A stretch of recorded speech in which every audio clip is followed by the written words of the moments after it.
Bonjour, voici une nouvelle inédite de Raymond Mathéo, rapportée par son frère Roger et mise en forme avec l'aimable collaboration de René Montaner.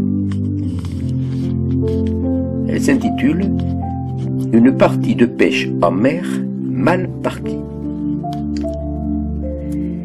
L'histoire qui va vous être racontée se situe dans le vieux quartier de la Marine d'Oran, à une époque relativement récente, où la ville et son port comptaient parmi les grands comptoirs de la Méditerranée. Le vieux port de pêche, lové au pied de la colline du Murdjarjo, comprenait le quai principal Charlemagne, où était installée la pêcherie, et à proximité de laquelle venaient s'amarrer chalutiers et remorqueurs professionnels, tandis que sur les quais flottants voisins, les pannes, on trouvait les petits et moyens bateaux de pêcheurs artisanaux qui habitaient pour beaucoup d'entre eux les modestes maisons du non moins célèbre quartier de la Calère, un peu plus au-dessus, dont la ligne de démarcation entre les deux quartiers était la rue de l'Arsenal. Quelquefois, des bagarres éclataient spontanément entre les deux quartiers, sans qu'on puisse avoir une raison précise, se soldant par quelques bleus de part et d'autre, sauf lorsque les stacks entraient en action. C'est donc dans ce vieux quartier chargé d'histoire qu'en avril 1955, 5 copains décidèrent de se retrouver un jour pour faire une partie de pêche à la palangrotte. Cette pêche en mer nécessitait un bateau qui était amarré et sous surveillance dans une partie du quai de plaisance ou quai de la douane, accessible seulement aux membres d'un club nautique et qui se trouvait dans le même bassin que la pêcherie, mais sur le quai opposé. Nos 5 compères qui s'étaient retrouvés la veille au bar nautique, l'un des nombreux bistrots du quartier de la Marine, avaient pour nom Roger Mathéo, Mimi Gomez, Eugène Lubrano, Thomas Iniesta et Roger Sénan. Ils faisaient tous les 5 partie d'un groupe d'une bonne douzaine de copains qui se retrouvaient pratiquement tous les samedis soirs vers 20h30 pour une tournée des Grands-Ducs allant de la place de la République, dans la partie haute de la rue d'Orléans, jusqu'à la place Nemours dans la partie basse. Ils étaient tous, plus ou moins, professeurs, instituteurs, fonctionnaires ou encore simples employés dans le privé, mais ils étaient surtout et avant tout de vrais copains. Le samedi, en fin d'après-midi, après le travail et une bonne douche, ils remontaient la rue haute d'Orléans pour se rendre place de la République où une majorité de filles arpentaient l'esplanade dans l'espoir de croiser des garçons pour faire connaissance et réciproquement. Le groupe habituel était très bruyant lorsqu'il entrait au complet dans les bistrots car chacun racontait sa blague ou sa drague et les éclats de rire fusaient toutes les 2 minutes. Ceci ressemblait fort à un vrai chemin de croix avec des stations face aux rues adjacentes qui permettaient aux uns et aux autres de quitter le groupe au fur et à mesure qu'ils se rapprochaient de chez eux. Vers 21h ce vendredi-là, exceptionnellement, ils revenaient de leur travail lorsque les 4 ou 5 derniers arrivèrent jusqu'à la place Nemours, avant-dernière esplanade plane sur leur trajet. Ils se mirent à discuter encore quelques minutes devant le bar Valerino, puis prirent la rue du lieutenant Eugène Lubrano jusqu'à la place Pologne, dernier relais avant la casa.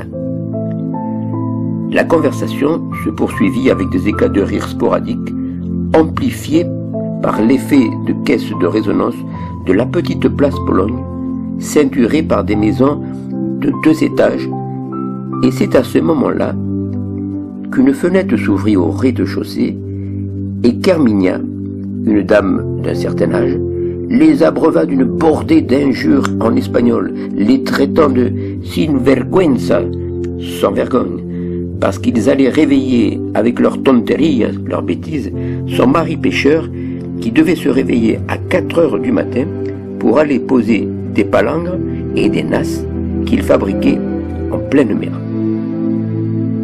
S'ensuivit un silence complet. Mais, avant de se quitter, et en chuchotant, ils décidèrent rapidement et de manière inattendue que, vu le beau temps qui dominait depuis quelques jours, ils iraient à la pêche le lendemain matin sur le bateau de plaisance du groupe. La soirée se termina enfin, alors que la lumière chez Herminia filtrait toujours à travers les persiennes. Rendez-vous était pris pour le lendemain samedi à 6h30 du matin devant le bar Valerino, rue d'Orléans. Ciao. Deuxième partie de l'anecdote. En ce samedi matin, le temps était très beau. La chaussée était légèrement humide, car elle avait été balayée et lavée un peu plus tôt, et il n'y avait pratiquement pas de vent.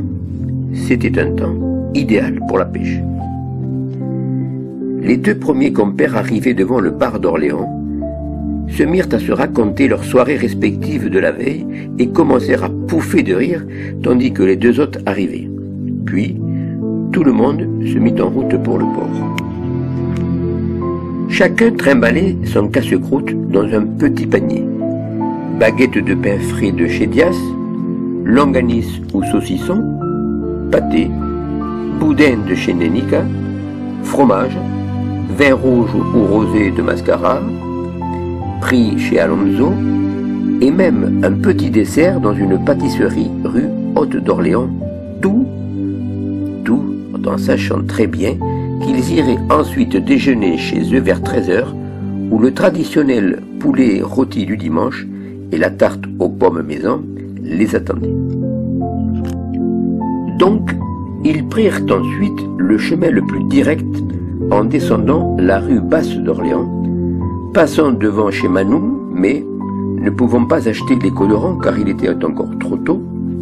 Ils passèrent devant le bistrot Drijo, déjà bruyant vu le nombre de pêcheurs et de transitaires qui y déjeunaient, continuèrent tout droit vers la rue Zucconi, très pentue, dépassèrent à mi-côte sur la droite la rue Duquesne avec son patio Lazari, et arrivèrent sur la vingtaine de marches, prenant toute la largeur de la rue, donnant sur la rue du quai Sainte-Marie, qu'ils descendirent très rapidement, comme d'habitude.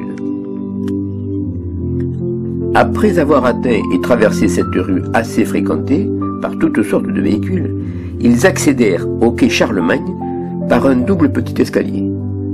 C'était une grande esplanade avec la pêcherie sur la gauche et un peu plus loin, en suivant le quai de la Douane, le club d'Aveyron avec son chaland d'entraînement dépassant de quelques centimètres le niveau du plan d'eau où étaient fixées des machines à ramer avec sièges coulissants et des pales à structure métallique avec demi-remplissage pour diminuer l'effort des rameurs vu que le chaland devait rester immobile. Voici la troisième et dernière partie de l'anecdote. Le bateau de nos amis basketteurs mesurait environ 7 mètres de long, avec une partie couverte de forme légèrement bombée, le paillol, à l'avant qui abritait le moteur. Il disposait en cas de besoin de 2 couchettes de fortune, assez inconfortables, et une zone de rangement pour les outils et le matériel de pêche, dont les fameuses palongrottes. Dans la partie arrière, qu'on avait coutume d'appeler la plage arrière, figuraient 2 banquettes latérales qui encadraient la banquette centrale où se trouvait le manche de direction et le timon qui pouvait se retirer en cas de besoin. L'accès au moteur se faisait par une trappe coulissante, le paillol, assez large pour pouvoir le réparer, voire le sortir en cas d'avarie mécanique grave. Cette trappe était normalement bloquée par un cadenas. Cette fois-ci, chacun avait pris ses propres lignes dans son sac, ce qui réduisit considérablement les problèmes de répartition du matériel. Le bateau était en excellent état et très propre. Le déballage des sacs commença et chacun choisit sa place sur les banquettes de la plage arrière. Les sacs furent triés au mieux, afin de laisser suffisamment de place pour le pilotage, sans oublier la place nécessaire pour le fameux casse-croûte. Entre-temps, quelqu'un du club nautique s'était chargé, pour faire plaisir à nos sportifs, de ramener de la glace depuis la pêcherie voisine pour rafraîchir les boissons, placées dans un seau rempli de glace, car il allait faire chaud sous peu. Deux des basketteurs étant sujets au mal de mer, ils commencèrent à ingurgiter chacun d'eux 2 cachets de notamine. Gouverner, c'est prévoir, dit-on. Alors, mieux valait manger un peu pour prévenir une réaction contre-indiquée de ces foutus cachets. On commença donc doucement le traitement, avec des bouts de saucisson ou de fromage et avec un chouïa de vin du pays. Le propriétaire, voyant le temps défiler un peu vite pendant les préparations, demanda à 2 des copains de monter le toldo, la bâche de protection solaire. Il entreprit alors de mettre le moteur en route pour le faire chauffer un peu. Il enleva le cadenas de la trappe coulissante en riant et en plaisantant, car il disait « Et dire que j'aurais pu l'oublier, cette foutue clé. Te das cuenta la vergüenza ?» Il poussa énergiquement le paillol vers l'avant et resta pétrifié, médusé, en s'exclamant « Oh merde! Bordel de merde! On nous a volé le moteur! Me cago en la mar, la p de su madre! Si lo pillo, lo mato! » Tout le monde était maintenant bien éveillé, et le casse-croûte fut mis en temps mort, comme disent les basketteurs. C'était un peu comme si la Terre s'était arrêtée de tourner. D'aucuns cherchaient des indices dans la cabine pour voir s'il ne manquait pas quelque chose, mais les palongrottes, l'outillage rudimentaire, la belle lampe électrique étaient bien toujours là. Il s'en suivit une discussion très animée entre les protagonistes. Finalement, ce ne fut qu'après quelques minutes de calme que l'un d'entre eux posa la question pertinente suivante. « Tché, mais comment ça se fait que les voleurs ont pris le temps de refermer le paillol avec le cadenas? Fallait-il en déduire qu'ils n'étaient ni pressés ni stressés? » Le doute se lisait sur tous les visages, et, comme chacun imaginait un scénario différent, la décision fut prise d'aller voir le gardien pour savoir s'il n'avait rien constaté d'anormal. Mimi, qui était celui qui le connaissait le mieux, s'acquitta de cette tâche qui ne donna rien car le gardien n'était pas là en permanence. Complètement désabusé, il pensa alors appeler son mécanicien en charge de l'entretien du bateau et repartit au club pour lui téléphoner depuis le bureau du gardien. Une fois sur place, il composa le numéro et attendit fébrilement, au bout au moins pendant 20 secondes, une éternité, que quelqu'un veuille bien lui répondre. 2 des basketteurs étant sujets au mal de mer, ils commencèrent à ingurgiter chacun 2 cachets de notamine. Gouverner, c'est prévoir, dit-on. Alors, mieux valait manger un peu pour prévenir une réaction contre-indiquée de ces foutus cachets. On commença donc doucement le traitement, avec des bouts de saucisson ou de fromage et avec un chouïa de vin du pays. Le propriétaire, voyant le temps défiler un peu vite pendant la préparation, demanda à 2 des copains de monter le toldo, c'est-à-dire la bâche de protection solaire. Il entreprit alors de mettre le moteur en route pour le faire chauffer un peu. Il enleva le cadenas de la trappe coulissante en riant et en plaisantant, car, disait-il, « Et dire que j'aurais pu l'oublier, cette foutue clé. Te das cuenta la vergüenza ?» Il poussa énergiquement le paillol vers l'avant et resta pétrifié, médusé, et s'exclama « Oh merde! Bordel de merde! On nous a volé le moteur! Me cago en la mar, la puta de su madre! Si lo pillo, lo mato! » Tout le monde était maintenant bien éveillé, et le casse-croûte fut mis en temps mort, comme disent les basketteurs. C'était un peu comme si la Terre s'était arrêtée de tourner. D'aucuns cherchaient des indices dans la cabine pour voir s'il ne manquait pas quelque chose, mais les palongrottes, l'outillage rudimentaire et la belle lampe électrique étaient bien toujours là. Il s'en suivit une discussion très animée entre les protagonistes. Finalement, ce ne fut qu'après quelques minutes de calme que l'un d'entre eux posa la question pertinente suivante. « Tchè, mais comment ça se fait que les voleurs ont pris le temps de refermer le paillol avec le cadenas? Fallait-il en déduire qu'ils n'étaient ni pressés ni stressés? » Le doute se lisait sur tous les visages, et comme chacun imaginait un scénario différent, la décision fut prise d'aller voir le gardien pour savoir s'il n'avait rien constaté d'anormal. Mimi, qui était celui qui le connaissait le mieux, s'acquitta de cette tâche qui ne donna rien, car le gardien n'était pas là en permanence. Complètement désabusé, il pensa alors appeler son mécanicien en charge de l'entretien du bateau et repartit au club pour lui téléphoner depuis le bureau du gardien. Une fois sur place, il composa le numéro et attendit fébrilement, au moins pendant 20 secondes, une éternité, que quelqu'un veuille bien lui répondre. Allô, Pablo l'appareil, c'est pourquoi? Salut Pablo, ici c'est Mimi. Hola, ¿qué te pasa, hombre, para llamarme un sábado por la mañana? Bueno, vengo a decirte que abriendo el payol veo que me han robado el motor del barco, porque no lo veo. ¿Pero estás loco o qué? ¿Cómo que? ¿No te han dicho que he llamado a tu casa para decirte que tenía que llevarme el motor para arreglarlo y traértelo el miércoles que viene? Oh mon Dieu, tu sais Pablo que je ne crois pas en Dieu. Mais pour moi, tu es comme Saint Antoine de Padoue, celui qui permet de retrouver les objets perdus. Et dire que j'ai cru qu'on me l'avait volé. Tintin ensuite pour le retrouver. Mais bon, ok, excuse-moi, mais si j'arrive à identifier celui qui a pris ton appel, il va m'entendre cet enfoiré. Mais t'inquiète, je suis surtout bien content que le moteur soit chez toi. À propos, il est réparé? Pas tout à fait, car je t'avais dit pour mercredi. Bon, ok, c'est réglé. Tout va pour le mieux, mais je retourne au bateau pour le dire aux copains. Merci encore, Pablo.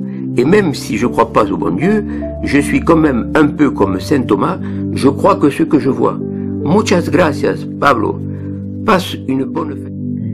Je retourne au bateau pour le dire aux copains. Merci encore, Pablo.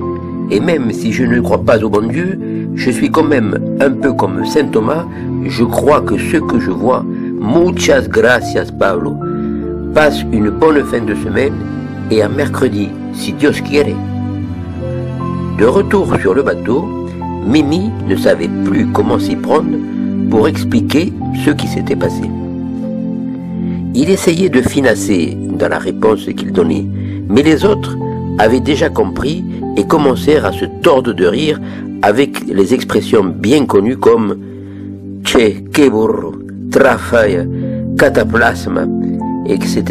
Mais sans toutefois aller trop loin, car Mimi était un impulsif, avec des réactions quelquefois imprévisibles.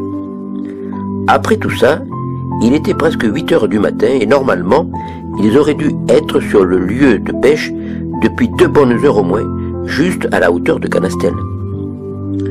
Alors, Mimi prit la parole pour dire aux copains qu'aujourd'hui, il n'y aurait pas de miracle de la multiplication des pains, ni des poissons surtout, et d'ajouter « Je crois qu'on est mal barré pour pêcher ce matin. Et ceux qui ont pris les cachets ne risquent pas d'être malades, sauf un peu endormis, dans quelques instants. Alors, on va rester positif et faire un bon petit déjeuner, car on a tout ce qu'il faut, et comme plus, le gardien m'a proposé de fournir le café quand on voudra. Alors, chacun commença à préparer son sandwich dans son coin, en piquant dans les denrées disposées sur la petite table pliante placée au centre de l'espace entre les banquettes. Mimi sortit lentement une bouteille d'anisette de son sac avec un sourire goguenard. L'eau avait beaucoup rafraîchi avec les glaçons et donnait une belle couleur au verre tendu pour le service. Mimi reprit la main pour une dernière mise au point. Bon les gars, je vais bien offrir la nisette cette fois-ci, à condition de ne pas colporter cette histoire en dehors de nous 5. Tu ne crois pas que tu vas nous acheter avec une anisette, non? Laisse la bouteille dans le bateau et ne viens pas la prochaine fois nous raconter quand on l'a piqué. Oui, mais demain avec les Spartiates, ne viens pas te plaindre à moi si tu reçois des bofetas. Ok, mais ne viens pas te plaindre à nous si tout le monde connaît ce qui s'est passé ici. Bon, d'accord, match nul et balle au centre. Hey. Et Thomas d'ajouter pour terminer, bon, je vous laisse régler votre problème, mais moi, en attendant, je vais aller faire frire la langanisse chez Pépika. Alors, et de grâce, ne touchez pas à mon verre de cristal, car vous savez bien qu'il est fragile, sans quoi vous risquez de voir la longanisse vous passer sous le nez. Le lendemain matin, sur le stade des planteurs, l'équipe de la JUS, de la marine oranaise, battit l'équipe 1 des Spartiates d'Écumul et s'empara de la première place du championnat de basket senior d'Oranie.